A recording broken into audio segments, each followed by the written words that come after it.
welcome back. Episode number 5, Power Pellet Podcast. We are broadcasting today, June 1st, 2014. It's your co-host, DaVinci. I'm here with my brother, Kimbo Merck. What's up? What's up, man? 1, 2, 3, 4, 5. Microphone checker. Whenever anybody ever says 5, I always think about that Dave Chappelle episode where he's in court pleading the fifth. He's like A B C D E fifth. Uno, dos, cuatro, cinco, F5F. Right. What's up, DaVinci, man? How you been? Oh man, I'm good. I'm feeling good today. Today, I get to go to WWE's Payback. Oh, yeah. Okay, I'm a big wrestling fan, so get to go check that out. Couple buddies. Wife got me tickets for my birthday, so I'm gonna do that. So what is that like, man? What's the experience? What are you expecting when you go? As opposed to, chilling with your boys at home watching it and then watching it live. What's your expectations? It's so many behind the curtain, behind the scenes stuff that you don't get to see on TV. And just that atmosphere, man. You got 10,000 people cheering, going crazy, going nuts, this, that, and the other. The music, get the music loud, and just to see the wrestlers come out. Like, you see pyro on TV, the big explosions and stuff, but it's like a shotgun going off in the arena, and it's just that adrenaline rush just being there. Yeah, it's like going to a sporting events, man. It's one thing to cheer at home, but in the stadium, you got all these fans when you really get into it. So yeah, enjoy yourself, man. I think that's gonna be really fun. Yep. It's gonna be good. So, what's been up, man? What you got going on? You tell me, man. What is in what's in your gameplay system? You got 1,000 of them now. I went back. Well, besides what we're going to talk about later, I went back catalog. I've been playing the Max Payne 3. Hey, right? He a beast, dude. Yeah. Max Payne is a beast, man. The game is good, and the part of the game takes place in Brazil, and it's just like this. You just in like this concrete jungle. And man, I'm trying to think of what movie that was. Kind of like, remember in Fast and the Furious when they were in that I think it was Furious 5 or something like that, and they were in like this. It was just like a concrete jungle, and they were running in between the buildings, kind of like what you've seen in one of the Bourne Identity movies, where they just going through. Okay, and it's just got that atmosphere, and the storyline is real good. And Maxie a beast. They filmed that one Hulk movie was in Brazil. Okay, where they had the Hummer was going down through the house. Right. Yep. Yeah. I picked up a couple games in my catalog, back games for PlayStation 3 a couple weeks ago, and Max Payne was in my hand, man. It was in my hand. It was like $13. It might have been cheaper than that, but I had already had like $35 worth of games, so I was like, I'll come back for Max. But now I'm mad that I didn't pick it up. Yeah, no, Max Payne definitely picked that up. Because I had it before. I had got it as they had like a fire sale on Xbox like 6 months ago, and Max Payne was a part of it.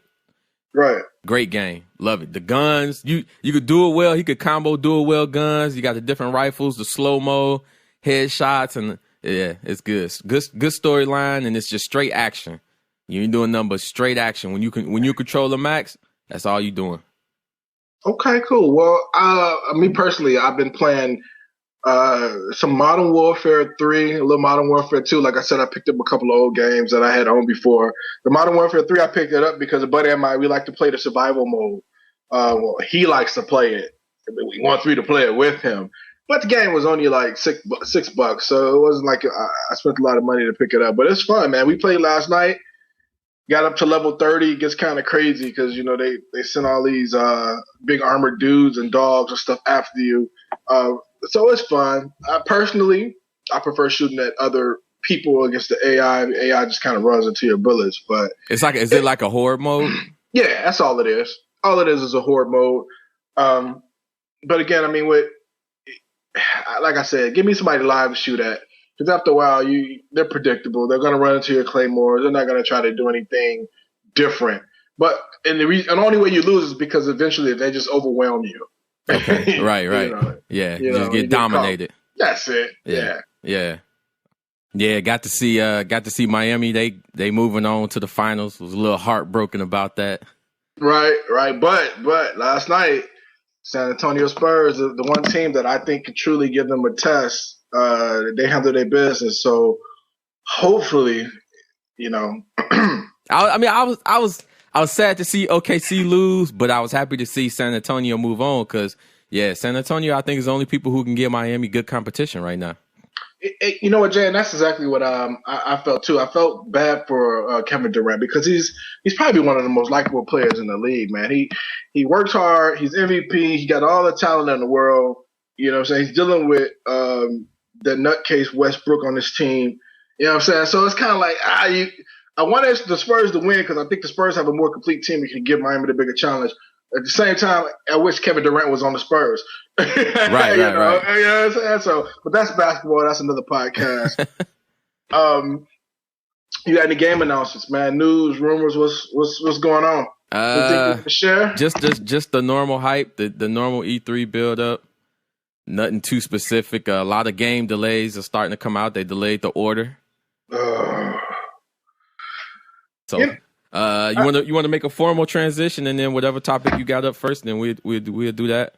We just get into some news. Okay. All right.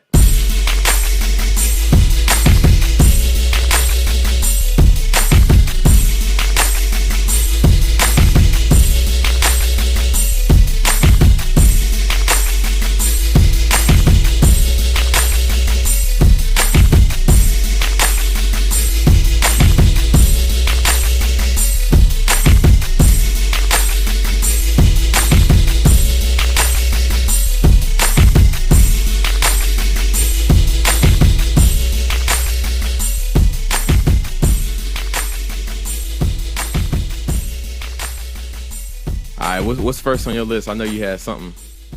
Well, I mean, we talked a lot about Nintendo last week. So the first thing that somebody knows is Nintendo is allowing you to use your GameCube controllers now.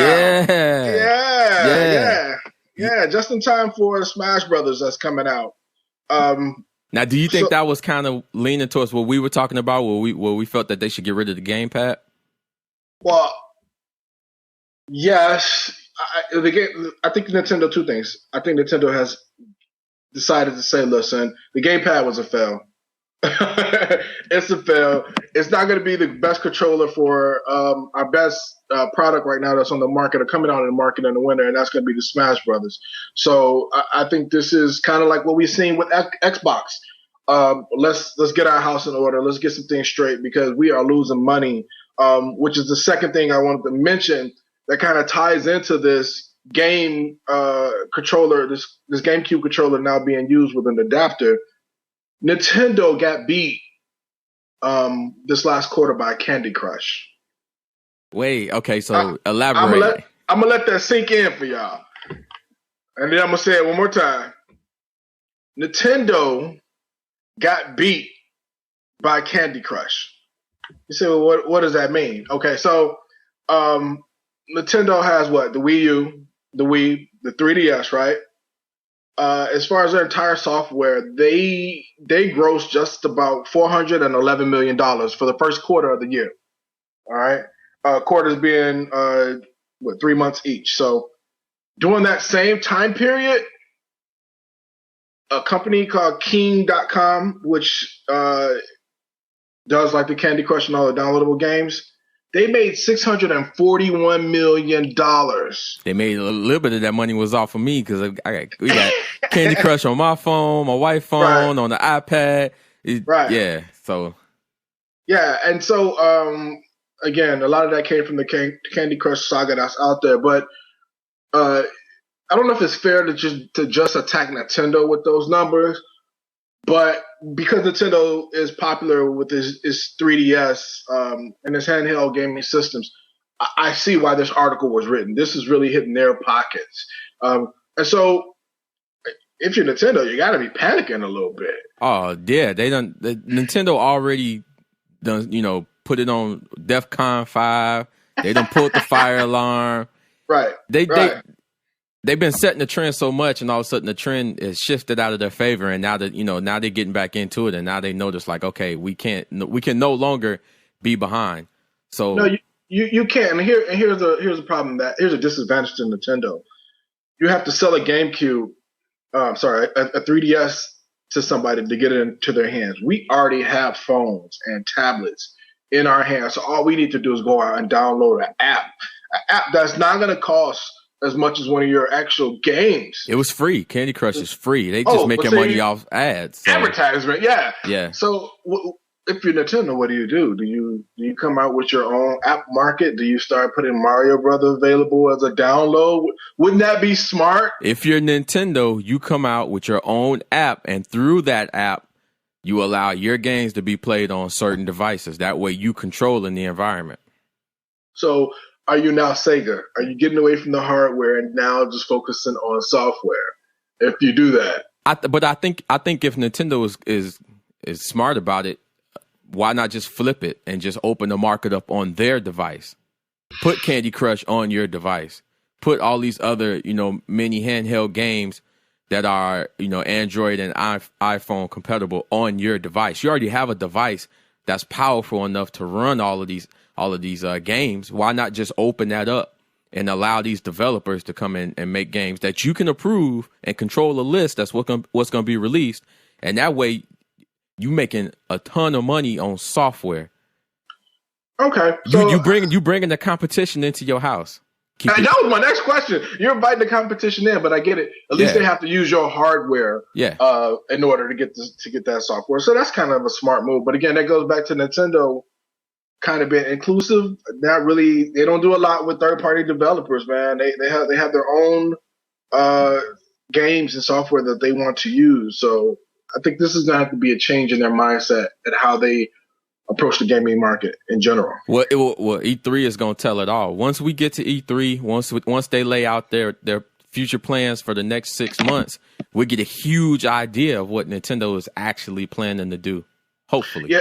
Yeah, and I think this game adapter that's coming out, or this controller adapter that's coming with the Smash Brothers, and it had 4 ports. It had 4 ports, right? Yeah. See, that's cool. Yeah. But then it's not necessary, but it's cool. How many people still have their old GameCube controllers? Now, there's going to be a rush on the market for GameStop and pawn shops to find these controllers now. I don't know if they're really out there like that. The GameCube's been gone for quite a while. But the GameCube is what held. The GameCube was big, and Smash Brothers was a really huge hit on the GameCube, and there was a lot of tournament players that played on the GameCube with Smash Brothers. So I think the hardcore people still have their controllers. Yeah, I think so. I see a lot of people who still own GameCubes just because that catalog of games was a really good catalog.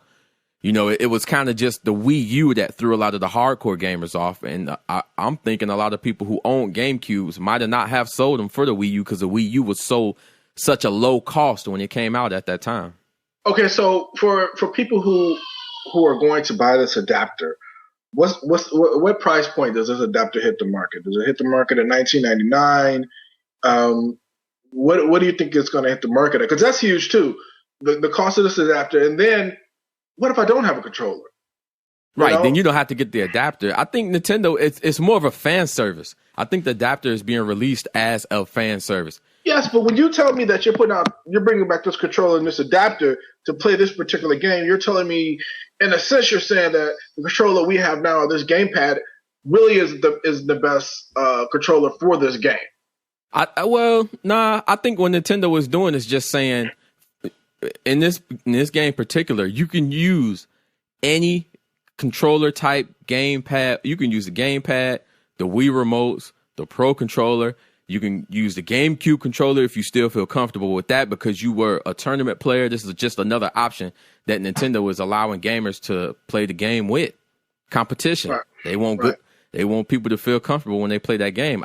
When I saw it, I was like, what? So then it's like, okay. What? Yeah, like what? Okay, so now are they going to allow the GameCube controller to be used on the GameCube controller to be used for other games? See, we have to remember too, though, that Nintendo has I can't think of it, but they have their own like arcade market. right? So you can go back and play the NES games, Super Nintendo games, GameCube games, all on the Wii U. So a lot of the games were designed around that controller specifically. So to me, it would make it feel comfortable and natural also to play, GameCube games on my Wii U with a GameCube controller. I love the fact that they're doing it, but also I'm also frustrated because as a gamer, the worst thing you can do is as a software company and then as a hardware company, there are two things that you can do to really frustrate your gamer.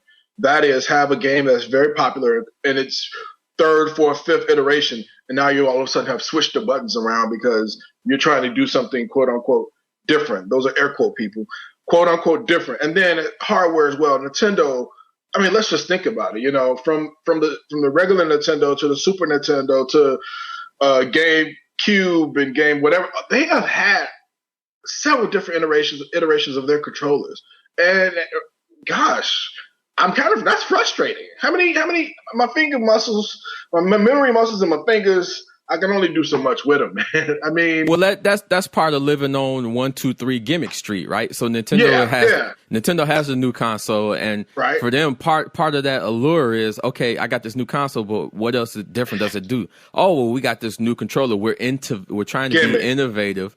Right. Maybe a little 49% gimmick, 51% innovative, because they actually changed the form of their controllers. The GameCube controller was a really good controller. Right. I liked it. And they had a Wavebird function, which was wireless. And that was a huge hit for Nintendo.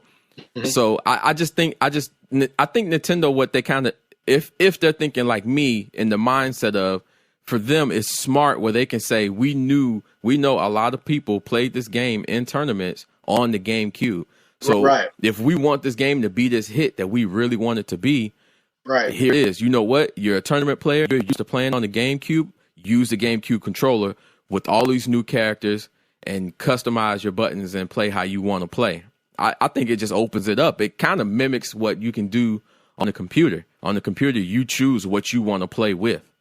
I think it's great that it opens it up, but I also think Nintendo, if you're listening, just use this controller design going forward and let's get it settled. You look at Xbox, they're on their second system.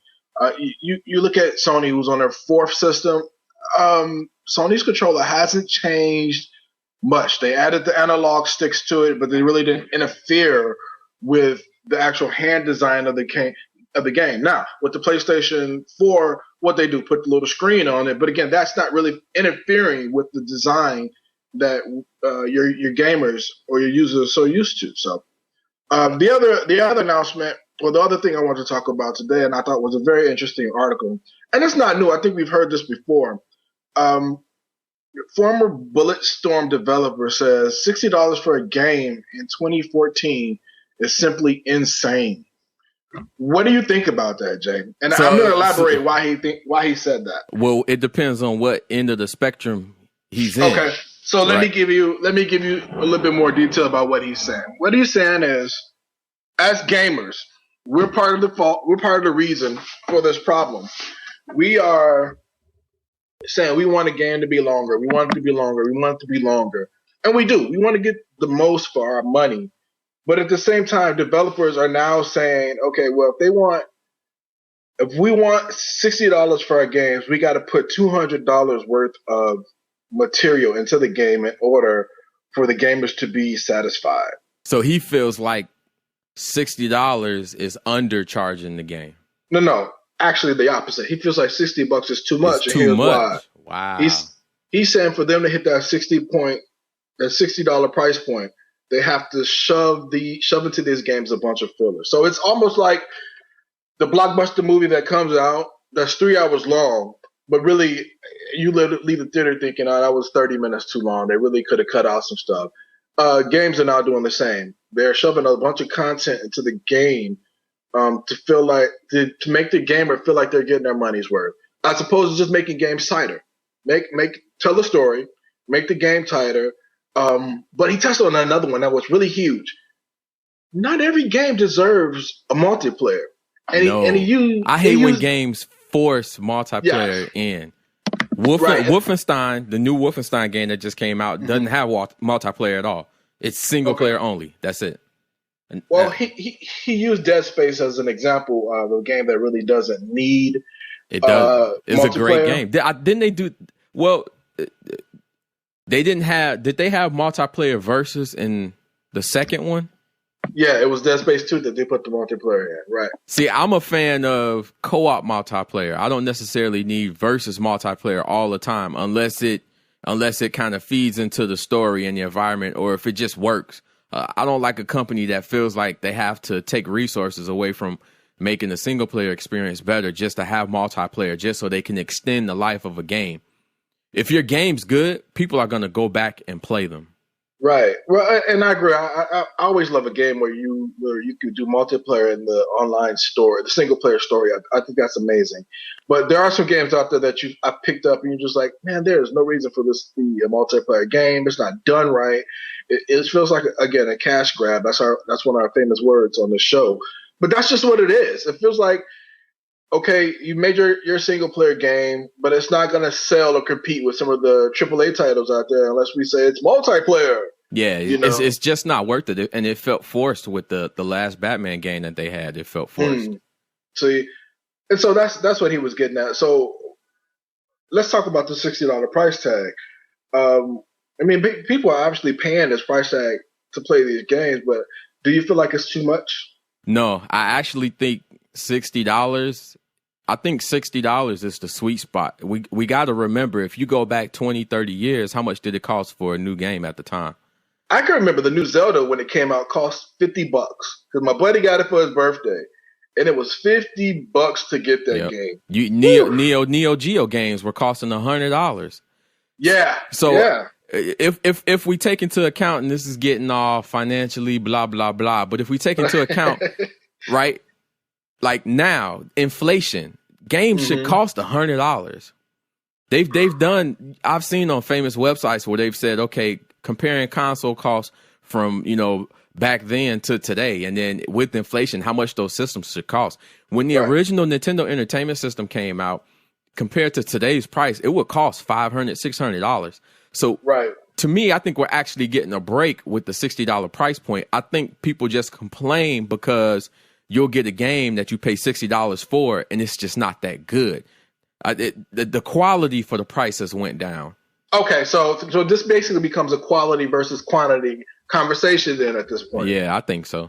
Okay, I can see that, and I agree. There have been some duds that have been released on the market. Some. Okay, there've been a lot of duds that have been released on the market, and I think that's why you have to be smart now as a gamer.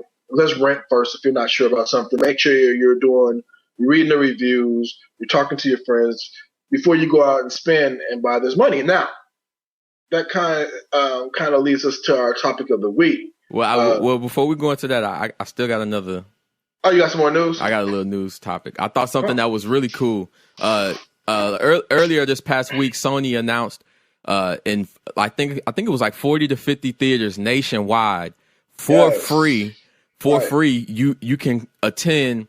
You can go to the movie theater and basically watch their E3 conference on the large screen for free. And then everybody who attended, 30 minutes after the show, you get exclusive preview to exclusive content that they're not showing on their normal broadcast. And I think they're supposed to give like little extra gifts also too for the people for attending. So they're giving something, and I'm trying to figure out what could it possibly be that they're giving fans that's showing up.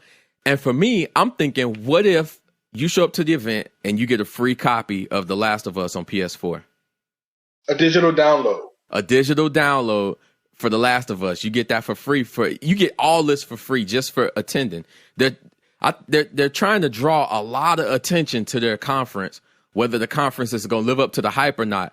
But, I think for them, they know, okay, Microsoft is games. What can we do to stand apart and separate ourselves? And this is the first step, and this is huge. And I'm mad that I can't go because I got to work that day. Well, you bring the point I was going to make. I think it's exciting, but now I got to take off work to go see it. Or some kids might be out of school, but I think my kid doesn't get out to the 11th. So yeah. Now, my kid who's a big gamer who would probably enjoy something like this, Yeah, I got to put them out of school to go see it. You know what I'm saying? So who's going to these movie theaters? People like me who, if I had an extra day, I take off just So to you go. would take it? I would, Okay. man, because I like you said, it'll be cool. It's fun. It's cool. Go downtown Chicago, check it out in the movie theater. You sit in this cushy seat for about 2 hours, like you normally would for a movie. Your popcorn, your $30 drink, and right.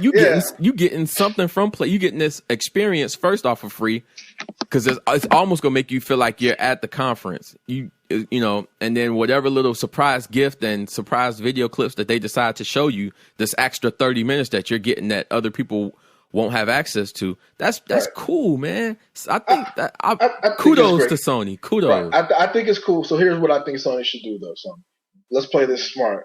If you're gonna put it in the movie theater, have your showing for the original preview or whatever, original conference. Well, let's record it and play it at a later time, so people who get off work can go see it too, and still get the same benefits of this conference being shown in movie theaters. I think it's a great idea for somebody who, like myself, might not be able to pack up and go and attend one of these conferences in California or New York or Vegas or wherever have to it's take at. a flight to actually go check it out. And a hotel. And man, this is a way for me to participate and feel like I belong. In fact, if E3 was smart, they would have the whole thing done in a movie theater and just kind of make an event out of it. You know, it also, this is important. This is very important. This is going to cut down on the communicable diseases that are going on at these conferences. What's the name of the diseases and the sickness that people be getting at these conferences, man? It's just the E3 bug, man. Yeah, the E3 bug. The E3 bug. Get that E3 flu. You don't want it. Right. You don't want it. Big up. So E3 coming, man. I'm anxious. We about a week out. It's going to be amazing. It's going to be amazing. Yeah. Yep. I heard Sony got some type of mega ton announcement that they're making, man, that I really haven't been able to find anything about, any info on. So between Sony and Microsoft, it's going to be some type of exclusive third-party game that they're going to announce, and it's going to be huge. I just hope that they don't overhype this. And again, overhype leads me to the topic of the week. Wait, before we go to the topic of the week, I got one more. Oh, come on. I'm eager. I got one more, and then it'll be smooth transition to the topic of the week. All right, so Watch Dogs becomes the fastest selling game in Ubisoft history, right? So what does that mean? Okay. Before Watch Dogs, it was Assassin's Creed 3. Right. All right. Ubisoft had a sales target of 6.3 million copies for Watch Dogs. In the first week, they hit that. Sold. Wow. That's huge. Especially for Ubisoft, who I feel like, to me, doesn't Ubisoft kind of feel like today's Capcom, today's Konami? They're kind of sliding into that EA Activision territory. Ubisoft is definitely. Please don't, but yeah. Well, but I think what Ubisoft is doing, and they're showing it with delaying their games, is that they actually want to release quality product. And, okay, now listen, I'm always for anybody that's going to release quality product, and I think it's great that they hit their price point early, man, or the money that they were looking to make. I think that's amazing. Now, you mentioned Watch Dogs. Not yet. I want to focus on this though because it almost makes you proud. Like you want to applaud like their effort. Like, okay, if they delayed Watch Dogs and then you finally got your hands on it, you've been waiting. It's supposed to be this release game, this console upfront release. Nope, they delayed it, and you're like, man, come on. And then you find out that they delayed the crew. Now they delaying the crew even more. You're like, damn. You get it in your hands, and it's a good game. You was like, it's worth it. Ubisoft. That's cool, man. I get the delays. I almost rather you not announce a release date, and just say the game's coming out. We don't have a release date yet, because when you delay a game, it sends two messages. It sends a good message. It says, okay, man, look, we're really trying to perfect this game for you, but it also says there's some bugs or something in this game, and we're not quite ready to let it hit the market. We don't know if it's bugs or if it's timing. Because when this game came out, Grand Theft Auto was still hot. If they would have released it at that time, Grand Theft Auto was still hot. then that tells me that maybe you're afraid about your product. I know it's being smart. I think it's more being smart. You're afraid though. I think it's more being smart. Nah.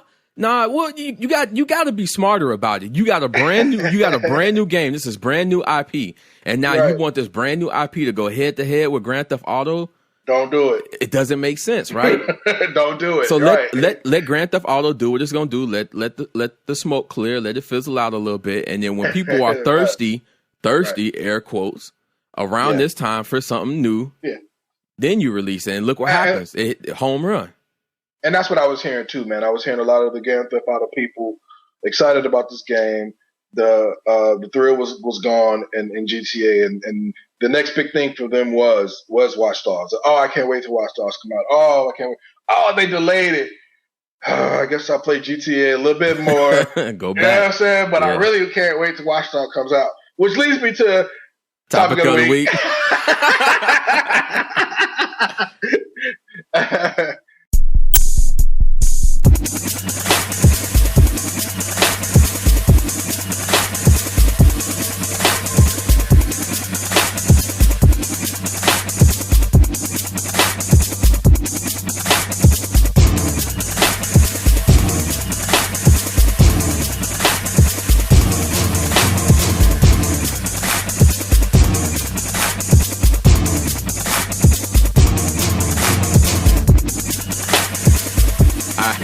Topic of the week, it's also we're gonna blend it in with the preview this week, is Watch Dogs. Right. Questions. You got any questions? I got questions, man. So I gotta admit, at first, I haven't played the game. Okay. I have been avoiding watching gameplay because I do plan on buying it on my PS3. But I have talked to people who own the game and who have played the game and got some feedback from them. But I don't think it's fair for me to share their feedback. So I'd rather talk to you who owns it. And ask you, before you get into that, let me tell you what I was excited about or what I was concerned about. All right. So they wanted to sell, you said 6.3 million units. Yep. They hit that first week. I think that's excellent. Yep. But did the game live up to the hype? Yes. Really? Yes, it did. And now, last episode, I said it. I was super leery about this game. because the delay itself threw me off. Right. And I'm like, okay, why you, like, everybody's like, oh, whoa, why you delaying this game? This was supposed to be, during the console release, the beginning of the console release, and you delaying this game. What's wrong with it? Then it worried me that they're still making this game for the previous gen, PS3, Xbox 360. Right. You got one game, 5 systems. They're all the same. Nothing is different about those games except for just the graphics. The play style is the same. The city size is the same. The AI, the way that runs is pretty much the same. It's just how the engine runs on these systems, right? So I was like, all right, I'm watching people play it early. People were playing it early on the Twitch network. So I'm watching that and I'm like, yo, this don't look half bad. I'm seeing the people, you got one guy just randomly doing the donut and I'm like, that's cool. It looks good. And you got one person and they going around and they hacking stuff and they going jumping from camera to camera. I'm like, that's tight. And you got people blowing up stuff and being chased and starting this gunfight. And I'm like, all right. Let me see what this is about. So I got lucky, man. I had Grand Theft Auto, I had Batman, and I had one more game. I can't think of what it was. And went to GameStop Power Trade. I got the game for free. Wow, wait a minute. Back up. So you traded in games to get this. Now check this out. You traded in some monsters to get this. Now check this out. Was done with Batman Origins, beat it. Grand Theft Auto, I noticed I wasn't going back and playing it. I was okay, done with it. And I can't remember for the life of me what the third game. Oh, Portal 2. I had beat Portal 2. So I took all 3 of those games in. Now, I literally had full intention. I was going to pull the trigger. I was like, I'm going to go pay. If I had to pay $60, I'm going to go get the game. He opened his wallet, people. Early reviews were coming out. They was floating around the 8s. And I'm like, this has got to be, because my feeling was if the game was bad, right, and reviews were coming out, or if the game was semi bad, they would have canned it, right? They would have just canned it. It wouldn't have mattered. And they were coming out and they were around the 8. So I'm like, this game can't be bad, especially if for me 8 is a good review. I want an open sandbox. I want a sandbox game, open world on my new system. Let me go check it out. Okay. All right. So you turn it on. One thing that always gets me about Ubisoft is their game presentations are no spoilers. Their game presentation are always top notch in their games. Right. You put it in the system, this type of graphic comes up. You don't want no spoilers, so I ain't gonna say nothing. The type of graphic comes up, and you like, yo, that completely relates to this game I think I'm about to play. And it just builds it up. And the first 5 minutes in the game, the acting is really good. Right, what's taking place in the storyline is good, and they're starting to show you different things that you could do in the game. They're like, go do this, now try that, then do this. All right, and you're like, yo, this is tight. Like, wait a minute. And then I'm playing the game, and I'm thinking, I'm like, okay, when I played Grand Theft Auto, they had the opening scene, the bank heist, and I'm like, that was tight. Right. To me, after the bank heist in Grand Theft, it kind of fell flat. It kind of fell flat. And what I like in Watch Dogs compared to the previous Grand Theft Auto was, I think what they were trying to do, I could appreciate it. You got 3 separate characters, but I spent like 5 hours waiting to get to the next character. And I think that was way too long for the experience that they were trying to offer. I almost felt like they could have just kept it as a single player experience. Let me just start off and choose one of these different characters to be the main. So with Watch Dogs, you're Aiden, and that's it. And as you progress through the game, you start to see his motivation and why he's doing what he's doing, the people around him that are helping him, and it all just kind of blends together. Now, the only gripe that I had about it, and I think that's partially my fault because I played it on the midnight release for like an hour, was as soon as you get into the game and you're outside of that first little action sequence, they give you almost everything to do, and it is extremely overwhelming. Gotcha. It is because you're like, oh man, I can do this. What should I do first? I can do that. Okay. And then they let your hand go. They do. They kick you out the tree early. Fly. You ain't got feathers on your wings. Just fly. Just fly. Right. Yeah. And but give it another 30 minutes, and it just like it works. Okay. You like, okay, like nothing is kind of hidden or anything like, oh, this does this does that. You try it once, you're like, that's cool. You try that, and you're like, that's cool. And it's like, okay, a lot of the things that happen in the game haven't really been executed in other games before that I know of. Okay. That the hacking, you would expect the hacking to be top notch, like super crazy, but it's not. And that's a good thing. Okay, so let me stop you right there, because this was my concern about this game. What was going to be unique, what was going to be innovative about this game. And what you just said to me is what I was looking to hear. And I haven't heard anybody else say that yet, that what you could do in this game was unique. We get the hacking, but because that's what the core of this game is. That's the core gameplay of this. Yeah. But elaborate a little bit more on that. So this game, what is it allowing you to do that other games haven't allowed you to do yet? So you can play a lot of the game in a stealth type manner, right? Okay. That's not new though. It's not new, but the way you're going about it is, right? So primarily for the most of the game, it's set in the future, and he's got this smartphone in his hand, right? So you've already seen this thing. Most of these, if you watch the cutscenes and stuff like that, you can control cameras. You can unfortunately control forklifts that must be Wi-Fi connected to some type of network or something. But it works in the game. It's like kind of sketchy. Yeah, sketchy. It was.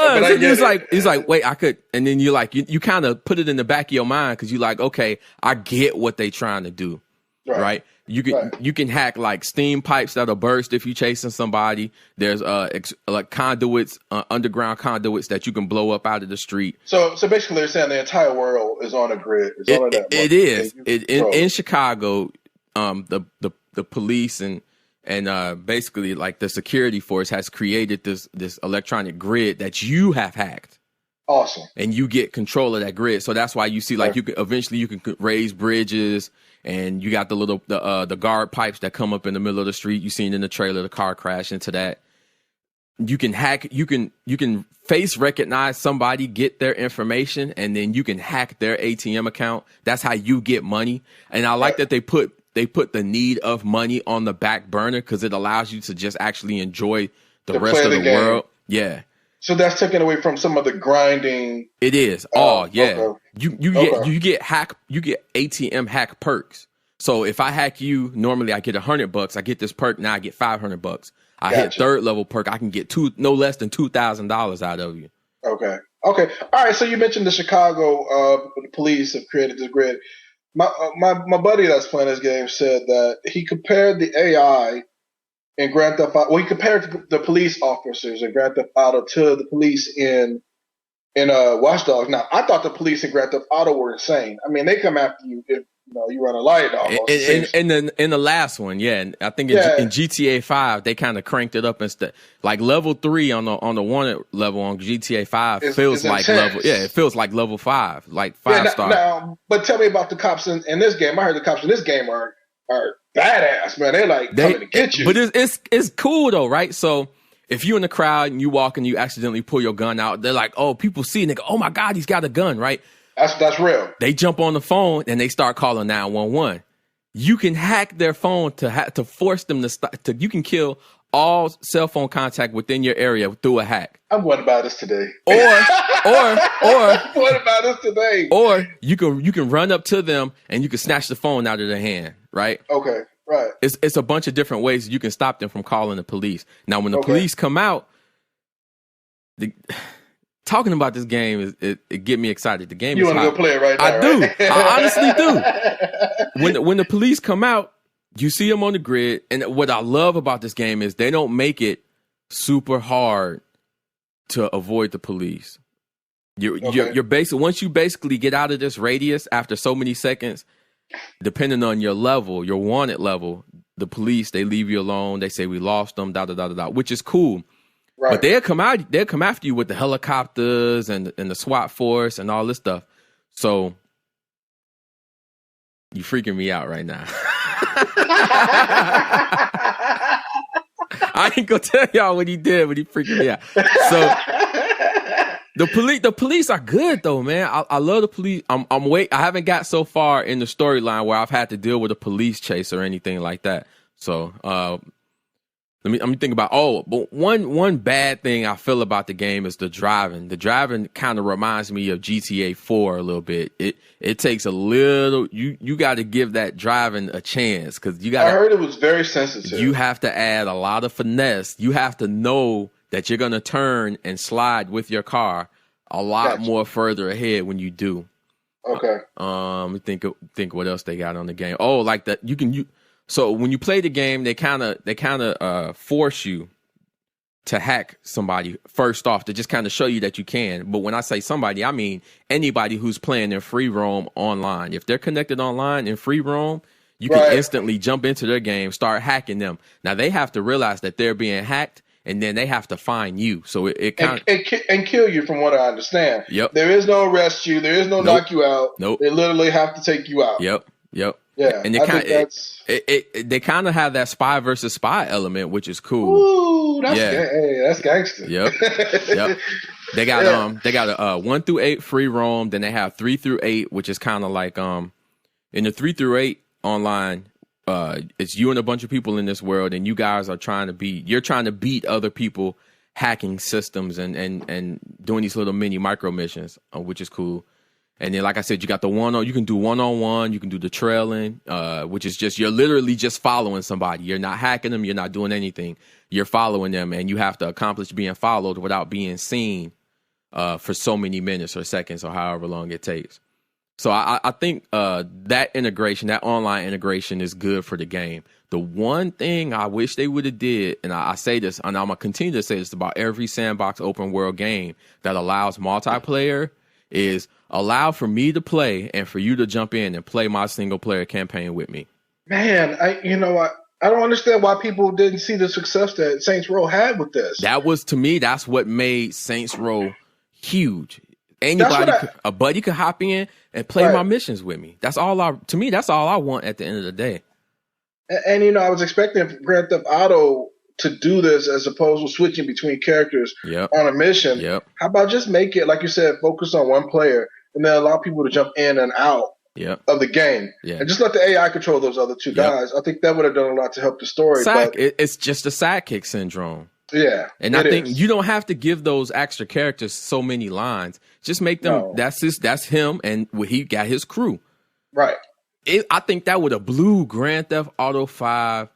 That would have made Grand Theft Auto 5 probably my game of the year last year if they would have had your main character plus Trevor plus what's Michael. Well, Michael, but who's the other guy? Franklin, right? Make Trevor and Franklin hang out with Michael, and y'all just running missions together. And you yourself could hop in my game and pick who you want to control, Trevor or Franklin, and they all got different perks in the game. Right. That's to me that would have been crazy. So, but Watch Dogs. Back to Watch Dogs. Any other questions, real quick?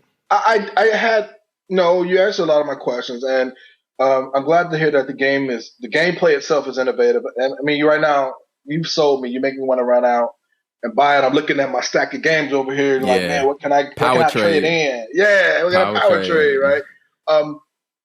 But we talked about the good. Let's talk about some of the bad.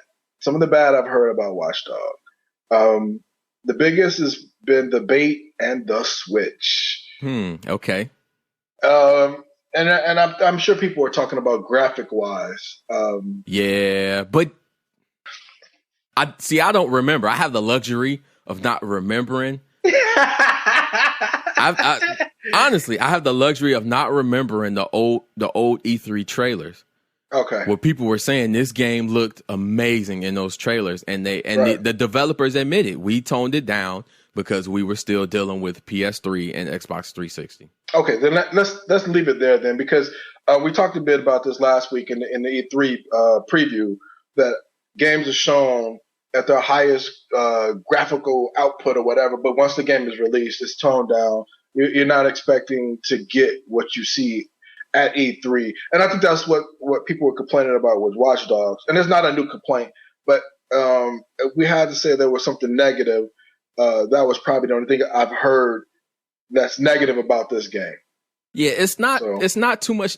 Oh, well, there is one that I was like, that's here we go, people. Yeah. So when you drive the car.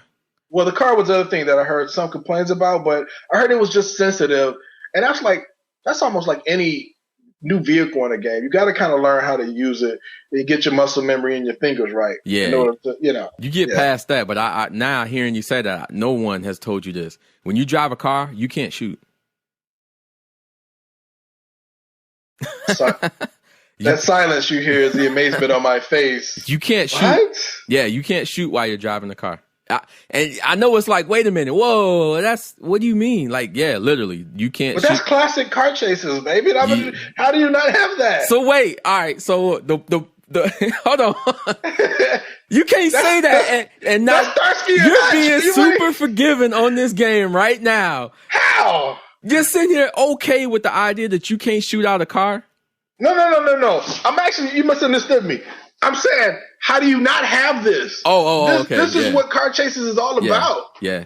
But that does become something where you like, wait a minute, you realize it, and then you go, if no one ever told you, you might have not realized it. Okay, wait. But let me ask this.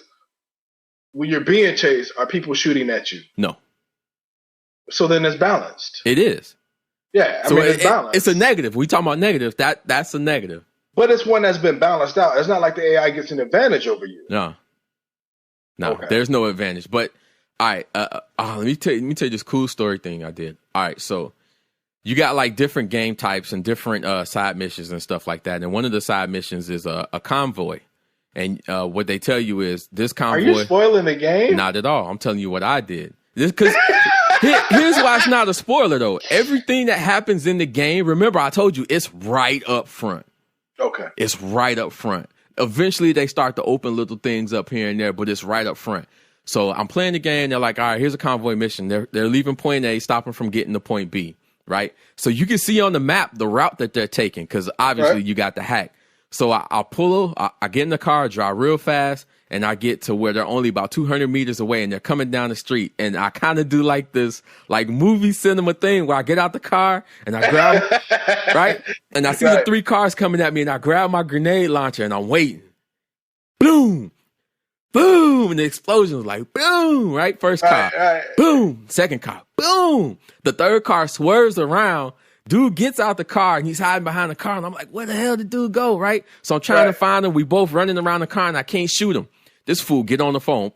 I need backup right now. Oh! Right. You waiting on this. You watching this little meter. If you kill him before that meter fills up, he doesn't get to complete that call. Could not take the dude down. He called backup. 3 other cars come from all 3 directions. So surround me. I'm running. I'm jumping over this ledge, and they shoot me as I hit the ledge, and I die. I'm like, oh, that's classic, dog. Right. So you know what makes it better?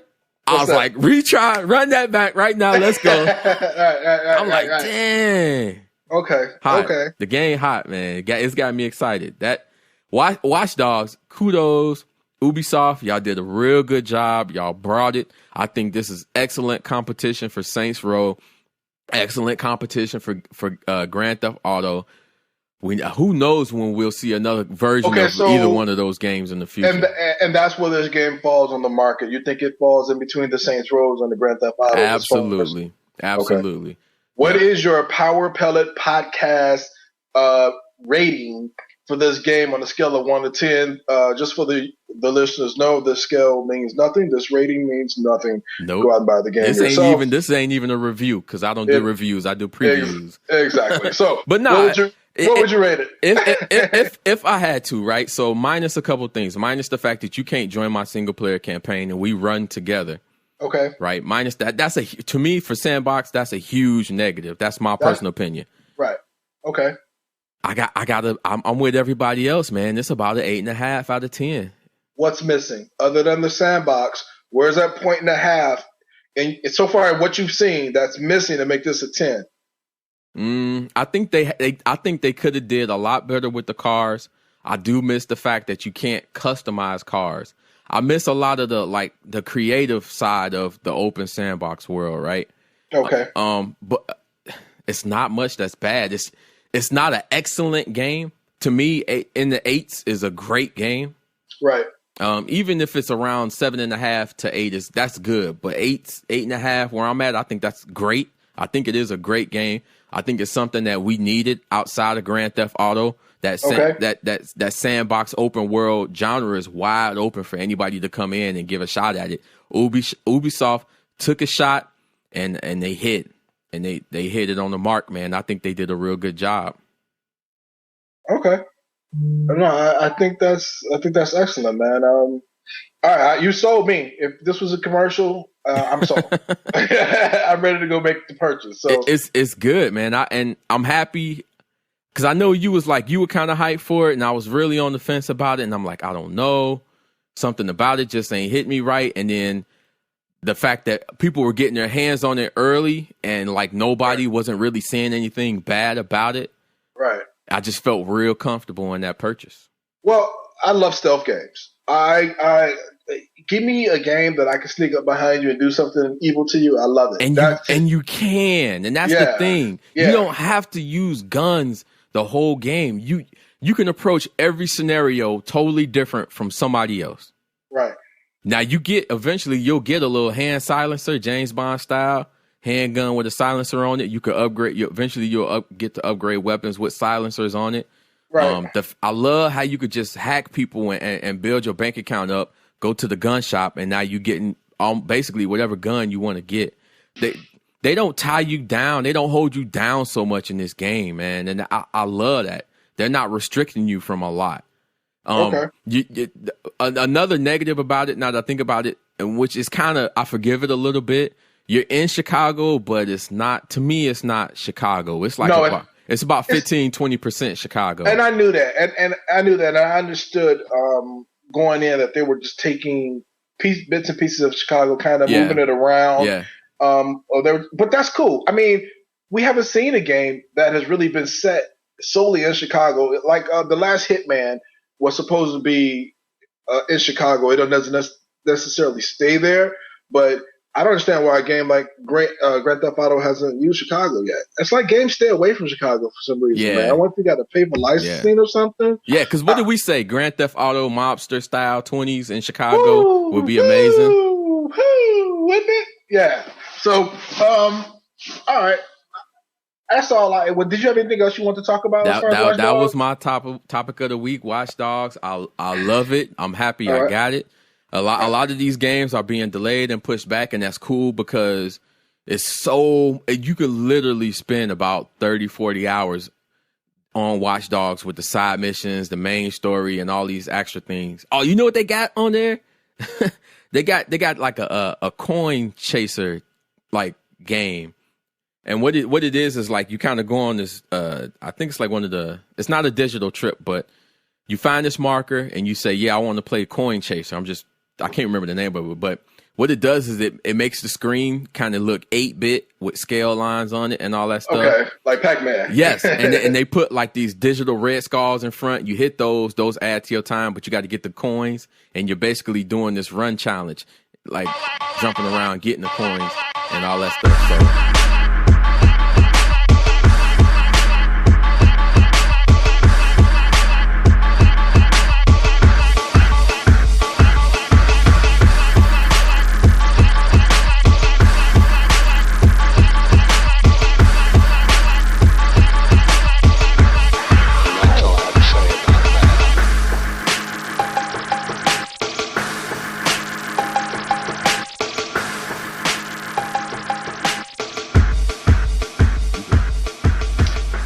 Welcome back to the Power Pellet podcast. We're entering what is probably going to be my favorite segment of our show, the rants. What you got this week? For the new listeners, go back and check out the first 4 episodes. But if you're not sure what the rant is, this is where I get to blow off a little steam about something in the gaming community industry that is just driving me nuts, and I want to rant about it. So, like I told you earlier in the show, I went out and I bought Modern Warfare 2 and I bought Modern Warfare 3. And I was playing The Last of Us, man, and oh my gosh. This isn't really new. And I guess it's kind of like kryptonite for me. I mean, I was strong against it, but then they just kind of start eating away at me again. And it's video game etiquette, man. And some of the words that we use while we're playing these video games. Now, we know you're going to get your mother talked about, so get ready for that. Somebody's going to talk about sleeping with your mom. That's just part of it. Especially when it's by an 11-year-old, too. She's going to, there's plenty of 11-year-olds out there sleeping with moms. If y'all didn't know, all you got to do is come into the video game world. And they get it on, dog. But I was playing The Last of Us. And The Last of Us is, when you play the multiplayer, you can play it one of two ways. You can play it, you can rush into it, or you can play stealthy. But it's teamwork based. So if you don't play it as a team, part of the team, you're going to get your head smashed in. So I was on this team, and I'm playing stealthy. I'm playing the way the game's supposed to be played. And sure enough, some guy that decided it was Call of Duty rushed out there, and he was getting his head beat in every time he spawned. And of course, I could run out there and try to save him, but I know what's waiting for me if I run out there, which is a 2x4 or somebody's shotgun. So I did not. I stood back and said, why give 2 deaths instead of 1? Right. So what does the guy call me? He calls me a camper. In a game like Last of Us. In a game like Last of Us, my own teammate is yelling at me, calling me a camper because I'm not running out there getting my head smashed in. Did he not see everybody else playing the same way? Exactly. So you run into this. You can't control this. But it just got me to thinking about some of the video game etiquette that when you play a certain video game that requires you to play a certain way, like Last of Us, play the game the way it's supposed to be played. That's like Madden football, right? People who throw the deep bomb every play. Yeah, that just kills me. Right? Right? That's the same thing. It is the same thing. Now I'm just going to sit back in a prevent or something because I know you're going to come out and chuck it every play. you're killing the quality of the gameplay. So, but the word camper, I've heard this game so much. If somebody's a sniper, and I was playing as a sniper in The Last of Us, snipers traditionally are campers. Yeah. Even like in a game like Call of Duty where you have quick snipers, which is to me is just cheating. You're just exploiting something that's in the game. You're not camping. So that kind of upset me, and I wanted to rant about it. But here's some of the other words that I heard over the last week. I've heard noob. That's a word I use. You guys know what noobs are. These are the new people to the game who don't know, their head from their tail. They're out there and they're getting their butt kicked. And it may not even necessarily be just new to video game. They just may not know that's how that particular game is played. Right. To be successful. Right. And if they're on my team, I'm going to embrace them. I'm going to actually try to coach them up. So because it's going to help me win in the long run. Teabaggers. I'm saying these words, man, and now that I think about them, I'm guilty of them. Yeah. You might want to put a little wood around that glass house you got. Yeah, you're right.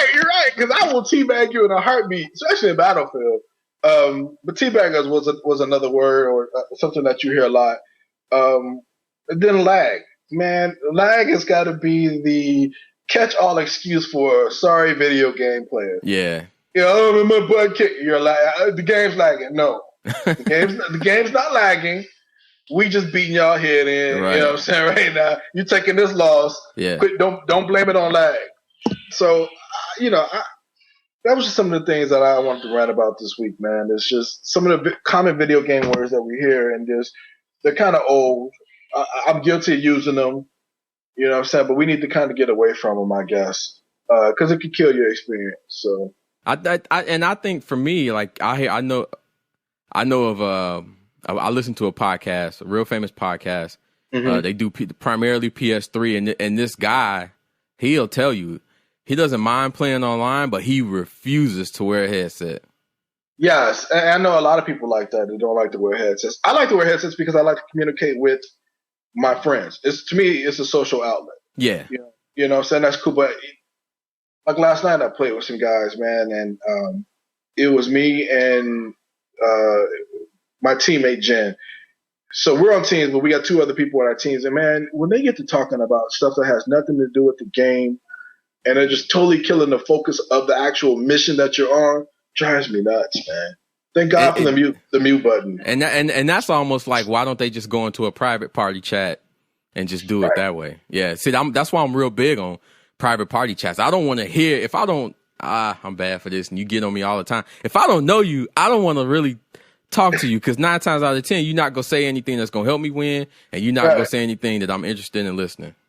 Yeah, but see, then it takes away from the actual success in the game, because you need that to you need to be able to communicate. Hey, look out behind you. Hey, they're over there behind this. Yeah. Watch out, they're coming at us. Hey, don't run out there. Right, let's cover A, forget C. Yeah. Right, yeah. So you need that communication, man. But when you're on there and they're talking about the drugs that they did before, how drunk they are or whatever, it's just killing the game. Yeah, it does. It absolutely. If you're not into it, it absolutely kills it for you. I don't want to hear it. I just want to focus on this. And like you said, now all of a sudden you find yourself muting every single person. Oh my God! And that's when I play Black Ops, they got to mute all. I come in there, first thing I do is mute the entire room, because I just need to hear the people on my team. Yeah. And even in Grand Theft Auto, they give you that choice of listening to people that's in your crew and your friends list, but you don't have to listen to the rest of the world. Right. And I need that. But again, play a game like it's supposed to be played. Don't get mad at your teammates calling them campers because they're playing a certain style that's different from yours. Yeah. That just drives me nuts. And it just drove me nuts to the point that I needed to rant about it. That's my rant. I feel better about it. What you going to rant about, Jay? I'm happy. I got Watch Dogs. I'm happy. I got Watch Dogs. I got no beef this week. Okay, cool. I ain't cooking up nothing on the grill, so. All right, if you ain't got no beef, man, let's head to the cool down.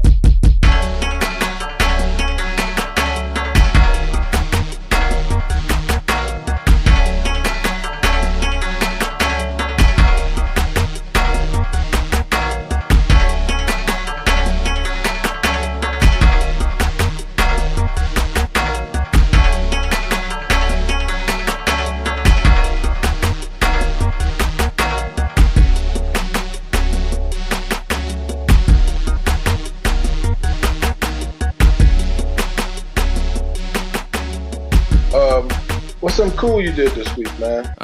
Not necessarily this week, but last week I got to see one of the greatest comic book movies of all time. Sorry, there's 1,000 of them out this year, so you're gonna have to help me out. X-Men: Days of Future Past, man. That's my cool down too, bro. Oh my goodness! I saw it last night. Oh my goodness! I told a buddy I ran into at Best Buy. I said I thought it was better than Cap. I thought it was better than Cap 2. I think if you take that movie, take the title of X-Men out of it, and it's just Days of Future Past, and these aren't characters that you're too familiar with, the movie itself will still draw you in. The acting is great. The storyline doesn't get too cluttered. It's not too confusing. Right. The pacing of it is really good. The special effects are good. Yeah. The emotion is there. These characters like McAvoy and Fassbender as Magneto and Xavier. My gosh. When they own, I'm not, no spoilers. When they in that's one scene where they both kind of talking to each other in an intense manner. Yes. It just draws that emotion out of you, and you just watching this, and you like, I can't believe that this is an X-Men movie. I can't believe it. And that's exactly what my wife said, who watched the movie with me. She said this movie was full of emotion. This movie was full of character. This just wasn't a popcorn smasher, man. Nope. When you went in and were hit over the head repeatedly with special effects and violence. This was actually an emotional movie where you cared about the characters. I love this movie. Comparing it to people, Captain America was a 10, which is what I was hearing. To me, Captain America was like an 8.5. I wasn't knocked over with it. But it was that 8.5 scale. And when I would tell it, people was like, how was X-Men? I'm like 9.5 out of 10. 9, exactly. 9.5 out of 10 is what I felt walking away from X-Men, because they took something that is very difficult to do in books, video games, and movies. They took something where you have a story that has to do with the past, the future, the current time, and they did it well. They did it where you could follow along with it, and you weren't confused about who was this, what's going on here. They did it great. I got one question. Sure. I know they couldn't explain it because that'll probably take half a movie in itself. Sure. My biggest complaint about the movie was in X-Men 3, Professor Xavier dies. In X-Men 3, Professor Xavier dies. They did explain this to you. Beast actually explains it to you. That all of a sudden you got Professor Xavier back and he's in this movie and he going back into the past. I had to miss that point. Well, he explained it to you. He said there are several different timelines. This is nothing new. We've seen this done in several movies. So we can easily say what this particular timeline was the timeline that they chose to use and display and show and fix and right the ship. If you just say yes, good. I'm good. Yes, that's it. Yes, you ain't gotta say nothing else. I believe it. Yes, but what they also did was they rebooted the franchise. Yeah. No spoilers, but at the end you go, yes, and then you go. I didn't spoil it, but I'm just telling you what ends up happening. They rebooted the franchise, and that's what I had to explain to my wife. I said, because she was kind of like, wait, but what about? I said, well, they just rebooted. Yep. They rebooted They did what Star Trek did. They rebooted the franchise. Yep. And this allows you as a viewer to go back and look at X-Men 1, 2, and 3, and now you don't have to be so critical about the flaws and the characters and the choices that they made, because now you know, okay, that happened then. We good now. The ship is righted. We ain't got to worry about it. Now I can enjoy the movie a little bit better, understanding that. It's funny that you mentioned that. They got that new direction. Right. I read an article about the movie after a review after I watched it, and that was exactly what the writer of the article said. It filled in every hole that had happened in the first 3 movies. Or it just went back and plugged them all in, and it did it so nice and so neatly. I thought Martha Stewart was in there cleaning up. It was just perfect how they fixed everything, man. Now, except now they to me they got to be completely ignoring X-Men Origins Wolverine. They have to be ignoring that, because in that movie when he's in, they show him in the Vietnam War. And then you see Commander Stryker, who's in like his 40s. In this movie, in the same time frame, Commander Stryker's in his 20s. So they have to be treating that movie as if that movie never existed, literally. And I think you can, because I don't think there's going to be another Wolverine movie. No, Hugh Jackman himself, after this movie, he's like, I'm good for one more Wolverine, and I'm good for one more X-Men. If you see another Wolverine, then it'll be based off of this timeline now that's out there. I think. I heard rumors of like a lot of people were saying that they wouldn't mind seeing an old man. I think it's Old Man Logan or Old Man Wolverine or something like that storyline for the next movie. Yeah, but Logan's one of those characters that's timeless. Yeah. You know what I mean? And so when you do his story and you don't bring in any of the other popular X-Men, you can actually do it at any time. Yeah. You know what I mean? And again, what the story does for you, Jay, when Beast gives you the explanation of there being multiple possibilities as far as timelines, even the Wolverine movie that we've seen could actually be on a different timeline. Yeah, it allows it to exist on its own. Yeah, and you see this in comic books all the time, where you have different timelines and different worlds or different planets or different dimensions per se. This is just the comic book world, and I wish we had somebody on here. We should maybe bring on Julian so he can explain it. He's a big comic book reader, but this is just the comic book world. There are different planets, different dimensions, different variations of characters. It is just mind-boggling. So now, can we say the same thing about Transformers? Folks, we almost got through the show without mentioning Transformers. we was almost done. We were at the cool down. Anybody else see that? Anybody else see we were at the cool down? At the end of the cool down. And he throws Transformers. The new trailer look hot. I need to go watch it. I haven't seen it yet. We a couple weeks away. I ain't gonna get into it, but X-Men was X-Men. Man, I left that movie theater. I was like, wow. Yeah, you're a geek, Tom. I was like, man. Yeah. Oh yeah. Like, damn. All right. I get it. All right.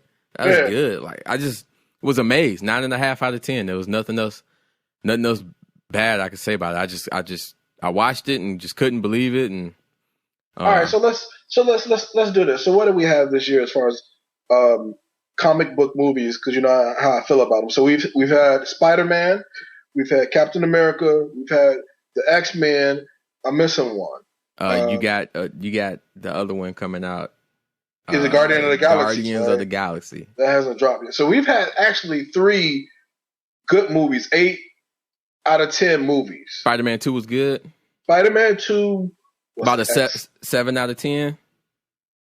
I'm a Spider-Man fan, so I'm biased. So okay. To me, it was at least an 8 or higher. Wow. I think him.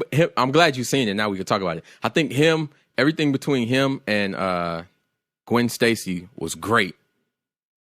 And a lot of the things they did with Electro, right? Yes, it's a comic book movie, but the fact that they took it back and they tried to ground it, a lot of the things with him felt very comic booky, especially his lines. A lot of his lines. I'm going to get you, Peter Parker, one day. But see, even Peter Parker himself was cheesy in how he was talking to the criminals while he was kicking their butt. Even some of the way Peter Parker, loved it. So I think this is the best. I think this is just the best showing of Peter Parker, Spider-Man in the film, right? We can agree on that. Okay, he was good. He was excellent, man. Like he hit everything between him and then Aunt May, and yes, he's.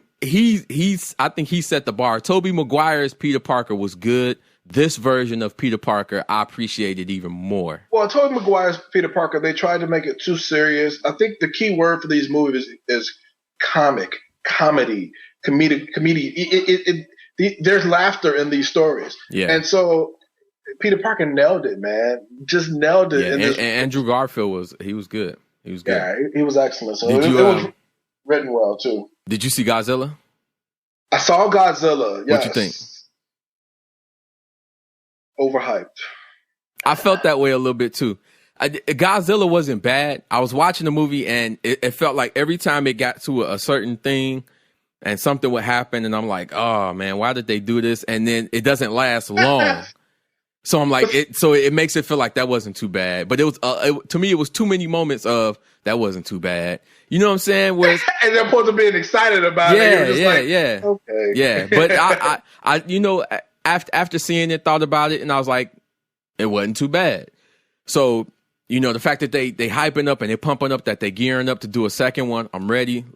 I'm juiced up for it. I'm interested in seeing the sequel, especially if they come out with it right away. Well, here's where Godzilla kind of, I'm not going to say failed, but kind of missed their target a little bit is you try to, again, give a nod to the original Godzilla and to some of the things they did in that story where... The black and white Godzilla or the 1990s Godzilla?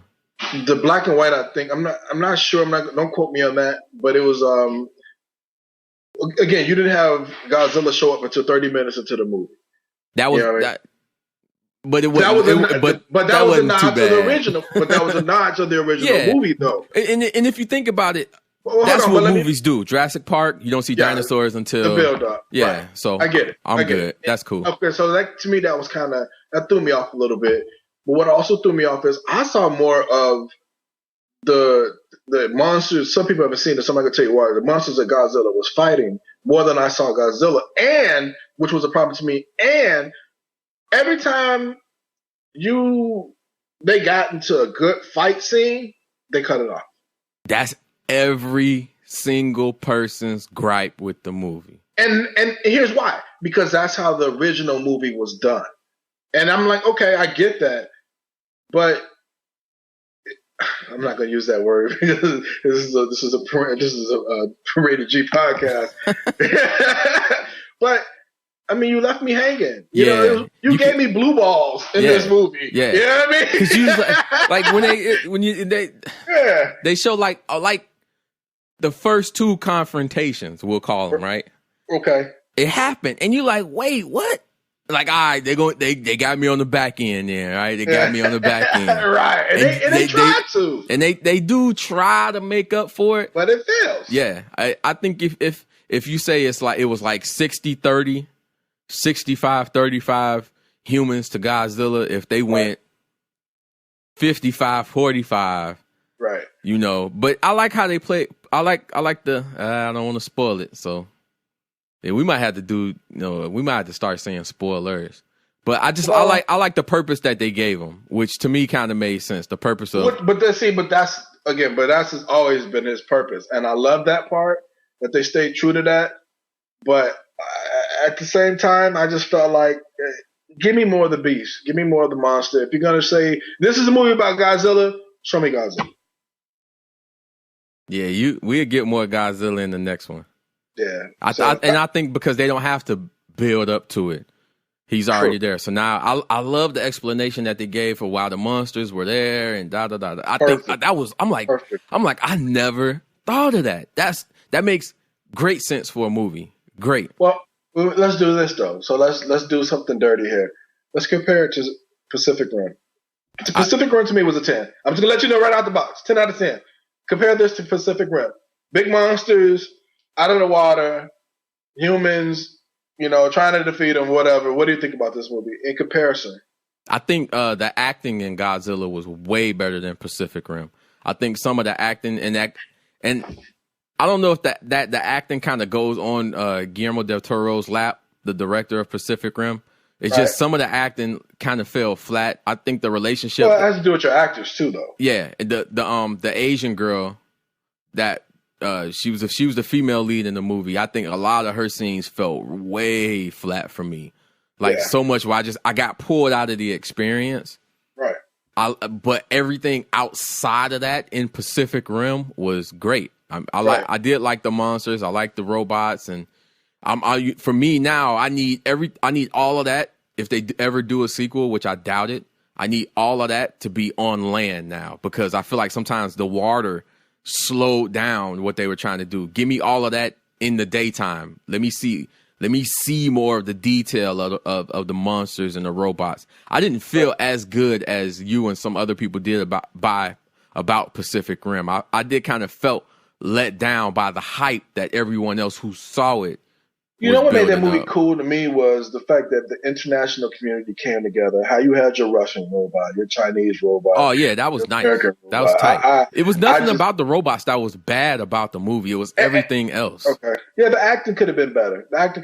But as far as the toys that they had in there, the monsters, it was excellent to me. It was something where if I was younger, I would want those robot toys and I would want those monsters so I could play with them, like I did my G.I. Joes and He-Man. And that's what I kind of left. I left out of that movie feeling like a big kid. You know, I left out of Godzilla feeling like what just happened. I felt disappointed in the sense that okay, I expected more and didn't get it. You know what the Godzilla and Pacific Rim does for me? It gives me hope that one day we'll either get a Voltron movie or we'll get Ultraman movie. Now, when I came up, I was a big fan of Spectre Man. Remember Spectre Man? Yeah, I remember Spectre Man. Spectre Man was your boy, yeah. Now, what came first, Spectre Man or Ultraman? Because they was kind of along the same vein. You had the one guy with the suit, and he blew up big, and he fought monsters. I couldn't tell you which one came first, but they were pretty much the same. But here's the thing about the Voltron that, while I think you haven't seen a Voltron movie yet, all these movies we have seen, you've been able to ground in reality in some way. How do you ground Voltron into reality? Well, Voltron always took place in space. Yeah, Voltron. Go watch a Voltron movie. And how many? You lost me. No. That dude wasn't in space. Every fight didn't take place in space. No. In Voltron. No. You sure about that? I'm very sure about that. Not new Voltron. Old Voltron. We're talking about with the cats, right? Go pull Voltron up on Netflix because it's on there. And I'm not just talking about the fights taking place in space. I'm talking about having a Voltron period in the world. Well, but Pacific Rim is like what Voltron was, right? They put this team together to fight these monsters. Isn't that the basic premise of Voltron? Yeah, but no. Voltron is almost even like Power Rangers ripped off Voltron. Even Power Rangers is a movie that would be hard to ground in reality for mainstream media. Well, they about to do it. They're about to do it. They're getting ready to come out with another Power Rangers. Legendary Pictures. Think of how big that Legendaries is hot. Right? They just got the license to do Voltron Power Rangers movie. All right, well, let's see how they do that. And they're not calling it Mighty Morphin Power Rangers. They're calling it Power Rangers. Listen, we got to get through the Turtles first before we start Mighty Morphin and all this stuff first, man. Listen, we still got some hurdles out there, bro. We still got some hurdles out there. You got to get the right director who will give it that right tone. And the writing's got to be on point. There you go. You got to have a good story. Power Rangers, you can be a lot more forgiving with Power Rangers than Ninja Turtles because there's been 30 iterations. They look, even the new Power Rangers that just came out, don't ask me how I saw it. Even the new Power Rangers that just came out in this show, they can literally morph into any version of any previous Power Ranger. I like that. They have it right. And I'm like, that's cool. So when the movie comes out, all is forgiven. The only thing that I'm afraid of is it's not going to make money because the last Power Rangers movies didn't make money. Well, you're dealing with two things here. If you thought Spider-Man has some cheesy lines in it, oh my God, Power Rangers is full of cheese. It don't have to if you get a good writer. It does not have to. But then if it doesn't have this cheese, what's your target audience for a movie like that? Yeah, because then at some point you got to have a little bit of cheese if it's going to be for the younger audience.